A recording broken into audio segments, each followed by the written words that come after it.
Jika kita membicarakan tentang titrasi asam dan basa, maka kita menentukan konsentrasi larutan asam dengan mereaksikannya dengan larutan basa yang sudah diketahui konsentrasinya, atau sebaliknya.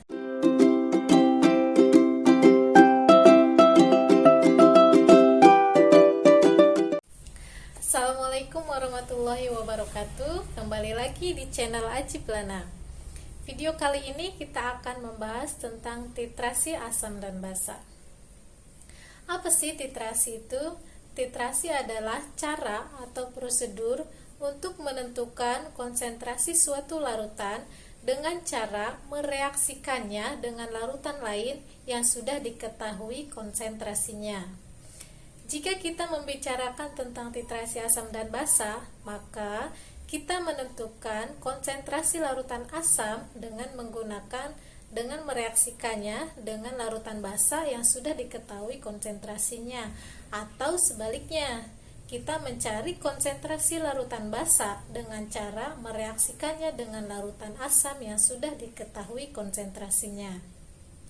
Untuk larutan yang sudah diketahui konsentrasinya disebut sebagai larutan standar. Contohnya, ada larutan HCl. Kita belum tahu konsentrasinya berapa.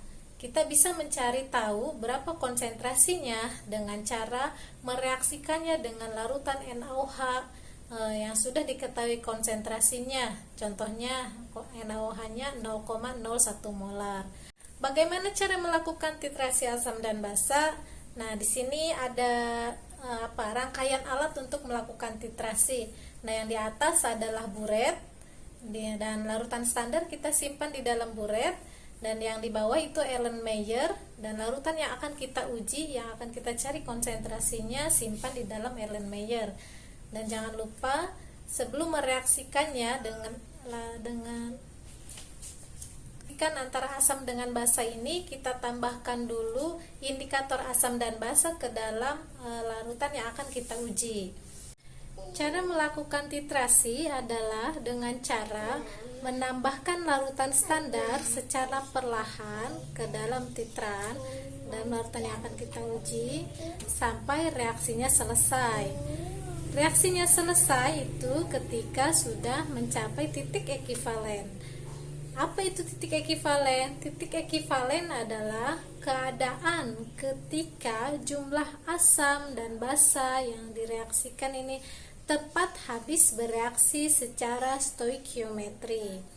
Kapan kita harus menghentikan proses titrasi ini adalah ketika indikator mengalami perubahan warna. Jika tadi ketika kita menguji HCl untuk dicari konsentrasinya menggunakan larutan standar NaOH, kita tambahkan indikatornya adalah phenolphthalein atau PP. Maka titik akhir titrasinya ditandai dengan perubahan warna dari tidak berwarna menjadi merah atau merah keunguan. Nah, seperti itu ya contohnya, contoh perubahan warnanya. Ketika sudah mencapai titik akhir titrasi, kita nanti akan tahu berapa volume larutan standar yang diperlukan untuk mencapai titik ekivalennya. Nah, apabila kita mengetahui berapa konsentrasi larutan standar dan volumenya yang digunakan untuk proses titrasi, kita juga tahu berapa volume dari larutan yang akan kita uji ini, maka konsentrasi dari larutan yang akan kita uji dalam kasus ini adalah HCl-nya akan sangat mudah untuk diketahui. Bagaimana caranya? Berikut caranya. Nah, ini contohnya adalah tabel hasil titrasi HCl dititrasi menggunakan larutan standar NaOH. Konsentrasinya 0,1 molar sebanyak 3 kali. Percobaan yang pertama volumenya 15 mili yang dibutuhkan, yang kedua 16, dan yang ketiga 14 mili.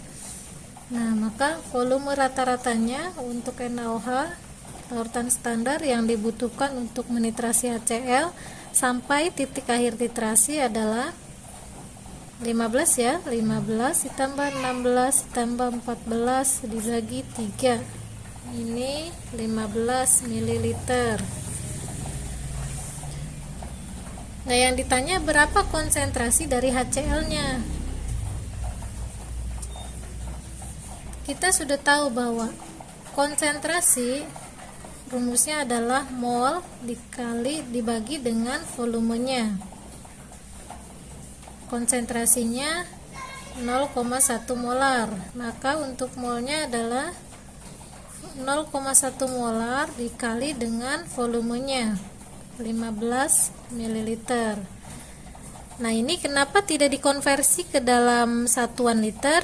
Karena di sini HCl-nya juga dalam satuan mililiter, jadi tidak masalah, kecuali di sini dalam satuan liter kita konversi dulu ke dalam satuan liter. Jika satuannya sama-sama dalam mililiter, berarti tidak perlu dikonversi lagi.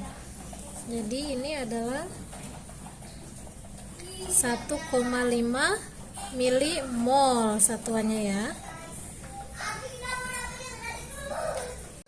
Tadi sudah dijelaskan bahwa pada titik ekivalen jumlah asam tepat habis bereaksi dengan jumlah basanya. Karena di sini koefisiennya sama-sama 1, jadi pada saat tercapai titik ekivalen, mol HCl sama dengan mol dari NaOH-nya. Maka HCl-nya sama dengan jumlah molnya 1,5 milimol.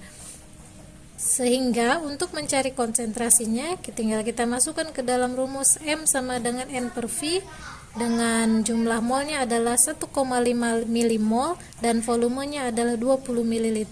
Didapatkan konsentrasi akhir dari HCl adalah sebanyak 0,075 molar. Nah, sampai sini paham ya? Silakan jika ada yang mau ditanyakan tulis di kolom komentar. Sampai di sini dulu pertemuan kita. Terima kasih sudah menonton. Jangan lupa untuk subscribe channel ini dan like video ini. Terima kasih. Assalamualaikum warahmatullahi wabarakatuh.